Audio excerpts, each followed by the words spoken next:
This is Ben Shalom, and you're watching Sporting Icons. Okay, so I'm sure a lot of you have heard by now that Amir Khan has failed a UKAD test. And the test was taken on the night of his fight with Kell Brook. And I'm going to presume immediately after the fight, which is usually protocol for most headliners. Now, bear in mind, that was 14 months ago? And only now are we finding out about it.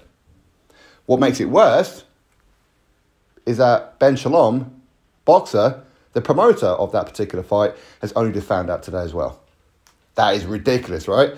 The British Box Board of Control, according to Robert Smith, found out yesterday. Madness, absolute madness, right? Now, Amir Khan has failed for a substance called Ostrin. I've made it perfectly clear on many occasions, I don't know anything about these kind of performances.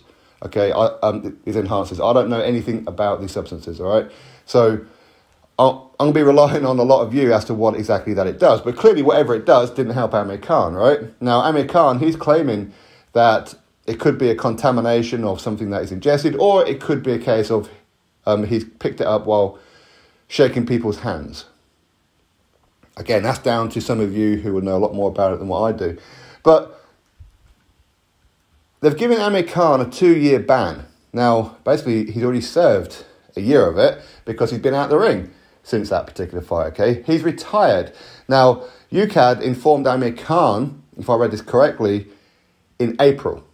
So he took the test on the 19th of February, the Kell Brook fight. Then he found out at some point in April, so 2 months later.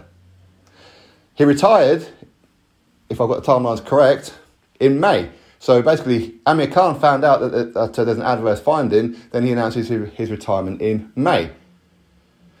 Would he have retired had he not found out about this? Who knows? Who knows? But what I do know is that it should not be taking UKAD this long to come up with their findings. Should not be. But even so, it should not be taking UKAD from the 19th of February up until April to realise that a professional fighter has adverse finding in their system. It should be immediate. And the British Box Board of Control, you don't get out of this one because you are the ones who employ UKAD. You are the ones who come up with the rules as to when people should find out and the confidentiality and all this kind of stuff. It's one thing that the public don't know about it. It's another thing that the promoter didn't know about it until today. And it's another thing that you guys at the British Box Board of Control didn't know about it until yesterday. 13, 14 months later? How is that good enough? How is that good enough? Amir Khan could have slipped in that rematch with Kell Brook and got paid. He could have. He could have slipped in another couple of fights, really, and got paid again. Because he wasn't officially banned. Because UKAD didn't conduct their investigation in a timely manner. Didn't do the test in a timely manner. Now, people may say, but now he's retired, what difference does it make? Okay, people may say that, well, he lost against Amir Khan. He wasn't even really in the fight, Amir Khan against Kell Brook. He wasn't even in the fight. You know, from the first round, he got buzzed. People may say, well, ordinarily, once he got tapped on the chin, he'd have probably been asleep. The fact that he managed to hang in there for a few more rounds, maybe this substance helped him. Again, it's down to you lot to let me know what it is that this substance does. I don't have time to be investigating about it. But it's madness, though. And I've seen TalkSport, Simon Jordan, trying to hold the same energy on this particular case that he's been holding with Conor Benn to make it look like, well, it wasn't just about Conor Benn, it's about everybody. But you can see he's struggling. He's really, really struggling. And it is a struggle. It is. Because in this one, quite quickly, we found out that the promoter only found out today. The British Box Board of Control only found out yesterday. So where Simon Jordan TalkSport were holding Conor Benn and holding Eddie Hearn's feet to the fire, it's different on this one because now they've said, well, we've only just found out ourselves. So everything has to be pushed onto UKAD. Everything. Amir Khan as well, of course. But again, Amir Khan is retired. Would he have retired had he not have found out in April? Who knows? But it's just ridiculous, isn't it? I mean, it's ridiculous. You know, this doesn't make boxing any more appealing to people who come into the sport. It really doesn't. The fact that these kind of things take that long. It's ridiculous. Why should things take this long? It's not like he's a rugby player or a football player or whatever kind of sports that UCAD do, okay? And UCAD can say, well, we're busy. We've got, thousands and thousands of athletes that we test, not just in boxing, but across all other sports and whatever else. Okay, that's your problem, mate, all right? What we do know is that the promoters pay a lot of money for testing, for UCAD, for VADA, and all that kind of stuff.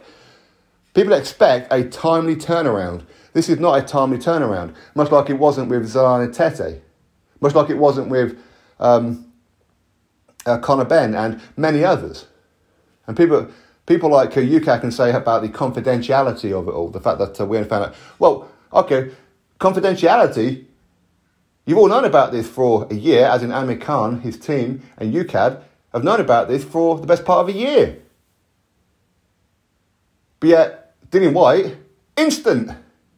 So where's the confidentiality when it came to him? Different strokes for different folks. We get it. Anyway, what can you do? I'm sure we'll find out more information. It's just going to be a complete merger of different people trying to cover their own tracks. Well, we didn't know about this and we didn't this, and basically pass the buck. And yes, we need to look at things to improve. Now, yes, they are correct. They do need to look at things to improve. But it should have been looked at years ago. Look at Tyson Fury. Tyson Fury didn't find out until ages after his test for that Nandrolone, which apparently happened, was it between the Derek Chisora rematch and Christian Hammer fight? So basically, he fought Christian Hammer and Vladimir Klitschko before even Tyson found out about it. And of course, when he found out about it, what did he do? Oh, I'm retired. Okay. Anyway, what can you do? It's a problem in sport. And again, with Simon Jordan and other people saying how now you have to question Amir Khan's whole career and whatever else, let's not overreact, okay? Because at the end of the day, he's been tested, I'm sure, hundreds and hundreds, maybe even thousands of times, and has passed each and every time. Maybe he just took this particular substance, again, speculating, maybe he took it because he was so desperate to not lose to Kell Brook. Of all people, Kell Brook.